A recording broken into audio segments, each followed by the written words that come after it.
सर्वांना जय भारत, जय महाराष्ट्र, जय मराठवाडा। आज नांदेड येथे मराठवाड्याच्या मागासलेपणावर स्वतंत्र अशी बैठक आयोजित करण्यात आलेली होती। या बैठकीमध्ये विशेषतः मराठवाड्याच्या आर्थिक, सामाजिक, सांस्कृतिक, राजकीय प्रश्नावरती काम करणाऱ्या विविध सामाजिक संघटना, अदखलपात्र राजकीय पक्ष, शिक्षक, प्राध्यापक, डॉक्टर, वकील, अर्थतज्ञ, जलतज्ञ यांना मुद्दामहून आम्ही निमंत्रित करण्यात आलेलं होतं। या बैठकीमध्ये सांगोपांग विचारमंथन झालं आणि विचारमंथन केल्यानंतर लक्षात आलं की मराठवाड्याला म्हणजेच 1 मे 1960 रोजी महाराष्ट्र राज्याची निर्मिती झालेली तेव्हापासून आजपर्यंत म्हणजे 65 वर्षे उलटलेले आहेत। 65 वर्षामध्ये मराठवाड्याचा सर्वांगीण विकास झालेला नाही या निष्कर्षापर्यंत आम्ही पोहोचलो। बैठकीच्या सुरुवातीला हैदराबाद मुक्तीसंग्राम म्हणजेच मराठवाडा मुक्तीसंग्रामासाठी ज्यांनी क्रांतिकारक कार्य केलेले असे स्वामी रामानंद तीर्थ, गोविंदभाई सराफ आणि सर्व क्रांतिकारकांना आणि शहीदांना या ठिकाणी अभिवादन करण्यात आलं। अभिवादनानंतर कार्यक्रमाची जेव्हा सुरुवात झाली, या कार्यक्रमामध्ये मात्र आमचा एकच विषय होता की मराठवाड्याचं मागासलेपण कसं दूर करायचं। या अनुषंगाने वेगवेगळे विचारमंथन या ठिकाणी आलेले आहेत। आजपर्यंत मराठवाडा वैधानिक विकास महामंडळ असू द्या किंवा मंत्रिमंडळाची छत्रपती संभाजीनगर येथे जी बैठक असू द्या, या 2 गोष्टीमुळे मराठवाड्याचा विकास जो आहे अजूनही झालेला नाही। मराठवाडा कोसो मागे आहे, कोसो दूर आहे। जेव्हा संयुक्त महाराष्ट्रामध्ये मराठवाडा इन्व्हॉल्व करायची वेळ आली होती, त्यावेळी मराठवाड्यातील सर्व नेते मंडळींनी, क्रांतिकारकांनी कुठल्याही प्रकारची आट ठेवलेली नाही की मराठवाड्याच्या विकासासाठी एवढा निधी द्या किंवा मराठवाड्यासाठी उद्योग एवढे द्या, अशा प्रकारची कोणतीही आट त्या ठिकाणी ठेवण्यात आलेली नव्हती। विनाआट मराठवाडा त्या ठिकाणी सामील करण्यात आलेला होता। कारण विनाआट मराठवाडा सामील करण्यात आल्यामुळे केवळ त्याच गोष्टीचा फायदा घेत पश्चिम महाराष्ट्राचं जे काही नेतृत्व आहे सातत्याने या ठिकाणी मराठवाड्यावरती अन्याय करत असल्याचं या ठिकाणी निष्कर्षामध्ये मांडण्यात आलं। केवळ मराठवाड्यावरच अन्याय झालेला आहे असं आम्ही म्हणणार नाही, विदर्भावर सुद्धा अन्याय झालेला आहे। पण विदर्भाने एक आट त्या ठिकाणी संयुक्त महाराष्ट्राच्या लढ्यामध्ये ठेवली होती की नागपूर करार त्या ठिकाणी करण्यात आलेला होता। नागपूर करारामध्ये हिवाळी अधिवेशन आजही नागपूरला होतं, पण आज सुद्धा विदर्भातील जांबुवंतराव धोटे दिवंगत त्यांनी सुद्धा फार मोठा लढा त्या ठिकाणी उभारलेला होता। परंतु विदर्भाची सुद्धा मागणी आहे की आमचं मागासलेपण दूर केलं पाहिजे, अन्यथा आमचं मागासलेपण जर दूर झालं नाही तर विदर्भ आणि मराठवाडा हे दोन्ही स्वतंत्र केले पाहिजे, अशा प्रकारची भूमिका विचारवंत आणि अभ्यासकामध्ये आलेली आहे। आणि म्हणून आज 17 सप्टेंबर 2025 रोजी आम्ही अशा प्रकारची एक घोषणा करत आहोत की आज मराठवाडा मुक्ती संग्राम पार्टी एका नव्या राजकीय पक्षाचा जन्म या ठिकाणी नांदेडमधून आम्ही सुरुवात केलेली आहे। आजच्या घडीला आम्ही घोषणा करतो की मराठवाडा मुक्ती संग्राम पार्टी ही मराठवाड्याच्या स्वातंत्र्यासाठी लढणार आहे, मराठवाड्याच्या विकासासाठी लढणार आहे आणि मराठवाड्याच्या मागासलेपणासाठी ही पार्टी या ठिकाणी लढणार आहे। ही पार्टी भारतीय संविधानानुसार भारत इलेक्शन कमिशनकडे आम्ही रजिस्टर करणार आहोत। सुरुवातीला जनमानसामध्ये आम्ही वातावरण तयार करण्याचा या ठिकाणी प्रयत्न करू। हा जो पक्ष आहे कोणत्याही राज्याला विरोध करणारा नाही, संविधानिक पक्ष आहे।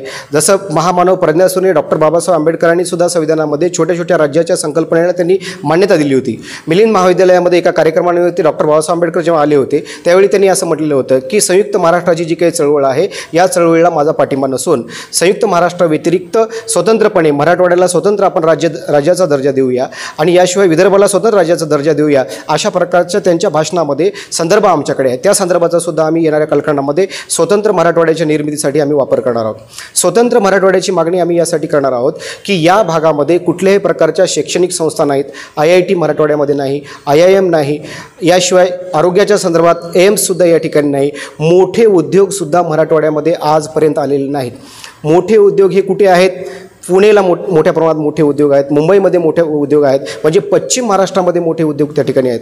सहकारी साखर कारखाने मोठ्या प्रमाणात जे चालू आहेत, सहकारी साखर कारखाने हे सुद्धा पश्चिम महाराष्ट्रामध्ये मोठ्या प्रमाणामध्ये आहेत। हा खरा संशोधनाचा विषय आहे। अभ्यासकांनी, संशोधकांनी, अर्थशास्त्रज्ञांनी त्या ठिकाणी संशोधन करावं। याच्याशिवाय पश्चिम महाराष्ट्रामध्ये जलसिंचनाच्या सुविधा मोठ्या प्रमाणामध्ये आहेत, त्या ठिकाणी 12ही महिने पिकं घेता येतात। मराठवाड्यामध्ये एवढं पाऊस पडून देखील दुष्काळ का पडतो? हा सुद्धा संशोधन जलतज्ञांनी म्हणजे मराठवाड्यामध्ये आमिर खानसारख्या एका अभिनेत्याला, त्या ठिकाणी नाना पाटेकरसारख्या अभिनेत्याला की मराठवाड्यातल्या एका जिल्ह्यामध्ये येऊन त्या ठिकाणी नांदेड येथे येऊन केंद्रीय जलतज्ञ केंद्रे यांना सोबत घेऊन त्या ठिकाणी मराठवाडा दुष्काळमुक्त करण्यासाठी विहीर खोदावं लागतं। याच्यापेक्षा दुर्दैवाची बाब काय होऊ शकतं? जलसिंचन मराठवाड्यामध्ये का पोहोचलेलं नाही? पश्चिम महाराष्ट्रामध्ये रस्ते जर आपण पाहिले, त्या ठिकाणच्या शिक्षण संस्था जर आपण पाहिल्या, उद्योग जर आपण पाहिले, दुग्धसंघ जर आपण पाहिले, तर सगळं काही आलबेल त्या ठिकाणी आहे। आमचा अशा प्रकारचा सरळ सरळ आरोप आहे की शरद पवारांनी जाणीवपूर्वकरित्या मराठवाड्याला सावत्रपणाची वागणूक दिलेली आहे. ही वागणूक का दिलेली आहे याचा जबाब आम्ही शरद पवारांना निश्चितपणे या ठिकाणी येत्या कालखंडामध्ये विचारणार आहोत.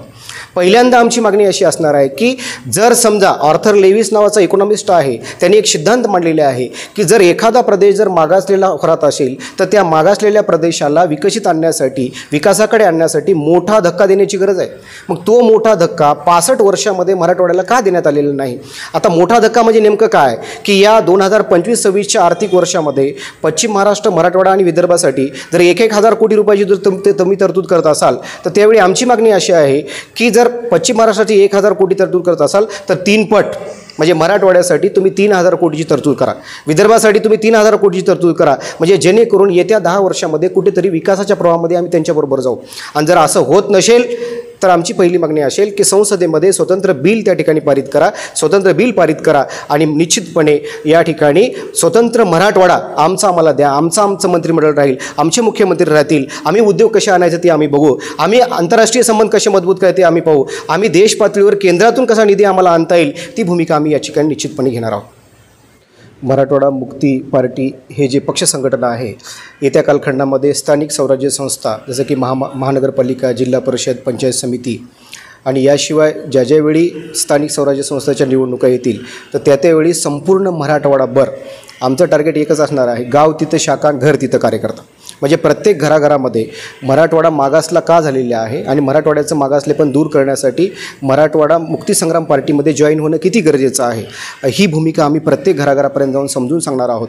आणि येत्या कालखंडामध्ये नांदेड महापालिका असेल आणि संपूर्ण मराठवाड्यामध्ये जेवढ्या महापालिकेच्या स्थानिक स्वराज्य संस्थेच्या निवडणुका असतील त्या प्रत्येक निवडणुकीमध्ये मराठवाडा मुक्तीसंग्राम पार्टी हे निश्चितपणे प्रचंड मताने विजयी होण्याचा संकल्प आम्ही करू.